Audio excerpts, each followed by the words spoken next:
menyampaikan materi ekonomi syariah part kedua dengan topik pembahasannya yaitu praktik perbankan syariah di Indonesia, tantangan dan juga peluang. Tetapi sebelum itu, perkenalkan saya Marina dari mahasiswi Universitas Bayu Ternate, Fakultas Ekonomi dan Selamat datang di Fakultas Ekonomi dan Bisnis, tempat di mana orang punya mimpi dan ambisi besar, bukan cuma belajar soal untung dan rugi, tapi juga melatih nyali, mental dan strategi. Di sini, tempat orang-orang yang punya visi setajam pedang. So, selamat datang di arena juang.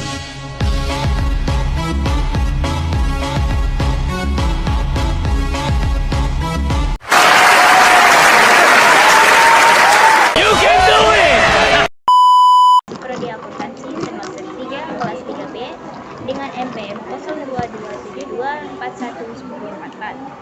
Baiklah, pertama-tama bahwasannya perbankan syariah di Indonesia berdiri sebagai pilar penting dalam ekosistem keuangan nasional, menawarkan alternatif yang berlandaskan prinsip-prinsip Islam sebagai negara dengan populasi muslim terbesar di dunia. Indonesia memiliki potensi luar biasa untuk pengembangan sektor ini. Namun, di dalam perjalanan perbankan syariah tidak lepas dari berbagai tantangan, sekaligus membuka lebar peluang inovasi dan pertumbuhan yang signifikan. Perbankan syariah berorientasi berdasar prinsip-prinsip syariah Islam yang melarang riba, bunga, spekulasi berlebihan, negara, dan investasi pada sektor yang haram. Sebaliknya, ia mendorong bagi hasil yang disebut mudaharabah, musyarakah, jual beli murabah, sewa ijarah, dan pinjaman tanpa bunga (QAR). Sejak kemunculannya pada awal 1990-an, perbankan syariah di Indonesia telah menunjukkan pertumbuhan yang stabil, didukung oleh regulasi yang semakin lancar dan matang, dan juga kesadaran masyarakat yang meningkat. Kemudian masuk ke sejarah praktik perbankan syariah di Indonesia. Di dalam sejarah tersebut dimulai dari diskusi awal tahun 1980-an. Inisiatif pendirian Bank Islam dimulai pada tahun 1980-an melalui diskusi tentang Bank Islam sebagai pilar ekonomi syariah. Gagasan dipraktikkan dalam skala terbatas di Bandung atau Bait At-Tanwil Salman ITB dan Jakarta pada Koperasi Ridho Gusti. Kemudian dalam pembentukan tim kerja MUI atau disebut Majelis Ulama Indonesia tahun 1990 di Indonesia, logo karyanya tentang bunga bank dan perbankan diselenggarakan pada Cisarua, Bogor, menghasilkan amanat pembentukan tim pendirian Bank Islam. Kemudian pendirian Bank Muamalah tahun 1991 sampai 1992. Bank Syariah pertama di Indonesia, PT Bank Muamalah, didirikan pada hasil tim perbankan MUI.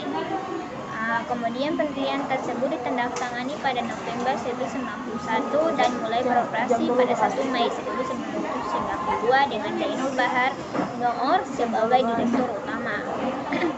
Kemudian perbankan dan bukan perbankan tapi perkembangan dan regulasi.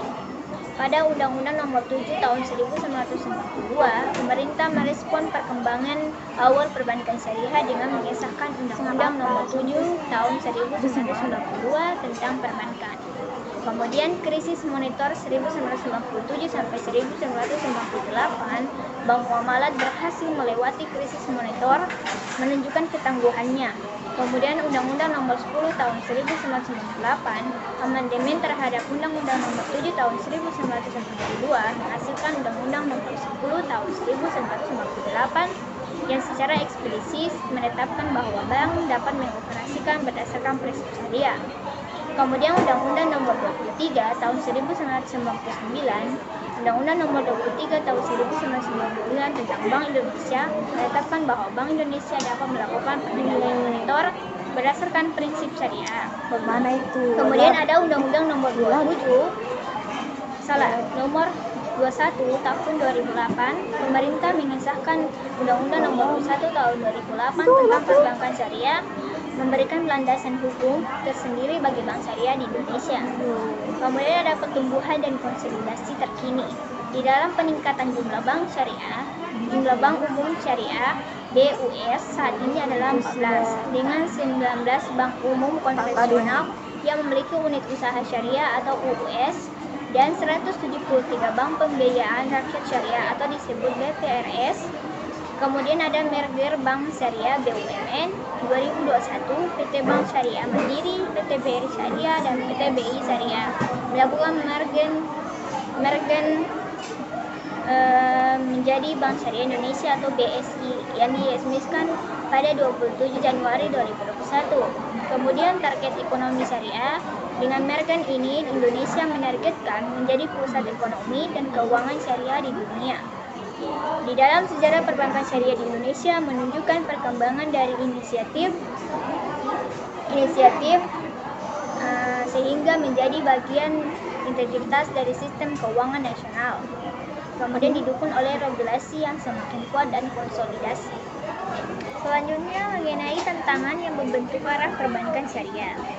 Meskipun memiliki potensi besar, perbankan syariah di Indonesia menghadapi sejumlah tantangan yang perlu diatasi secara strategis. Nah, salah satu tantangan terbesar dalam perbankan syariah adalah regulasi yang belum sepenuhnya mendukung. Banyak kebijakan dan peraturan yang masih mengacu pada sistem konvensional yang dapat membatasi pertumbuhan dan inovasi dalam industri ini. Nah, ada beberapa yang saya berikan tantangannya, itu pertama, literasi dan inklusi keuangan syariah. Nah, tingkat pemahaman masyarakat tentang produk dan mekanisme perbankan syariah masih relatif rendah. Banyak yang masih menyamakan perbankan syariah dengan konvensional, hanya berbeda nama. Ini menghambat penetrasi pasar dan adopsi produk secara luas, terutama di daerah-daerah yang belum terjangkau edukasi yang memadai. Kemudian kedua, daya saing dengan perbankan konvensional. Perbankan konvensional telah lebih dulu mapan dengan jaringan cabang yang luas, infrastruktur teknologi yang canggih, dan beragam produk yang telah dikenal masyarakat. Bank syariah harus berjuang keras untuk menawarkan proporsi nilai yang unik dan menarik agar dapat bersaing secara efektif. Yang ketiga, keterbatasan inovasi produk dan layanan. Meskipun prinsip syariah memberikan kerangka kerja, pengembangan produk yang inovatif dan kompetitif masih menjadi pekerjaan rumah. Keterbatasan variasi produk, terutama untuk segmen korporasi atau investasi kompleks, seringkali menjadi kendala. Proses persetujuan produk baru yang memerlukan fatwa Dewan Syuro Syariah Nasional atau DSN juga bisa memakan waktu.